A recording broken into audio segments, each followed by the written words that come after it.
Hi guys, ఈరోజు మనం 8th class మొత్తం ఫుల్ పేపర్ అయితే వచ్చేసింది. దీంట్లో ప్రతి ఒక్కటి ఉంది. మీరంతా చూసేసుకొని ఎగ్జామ్ బాగా రాయండి గైస్. మీకు ఇలాంటి పేపర్స్ మళ్ళీ కావాలంటే మన ఛానల్ని సబ్స్క్రైబ్ చేసుకోండి. అలానే నేను బయాలజీ, సోషల్ ఇవి కూడా పెట్టేస్తాను మన ఛానల్లో అప్డేట్ వచ్చేసింది. ఓకే గైస్, ఆన్సర్స్ కూడా లాస్ట్లో పెట్టాను, చూడండి.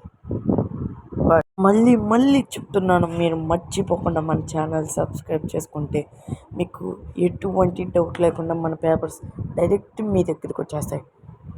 Subscribe to my channel.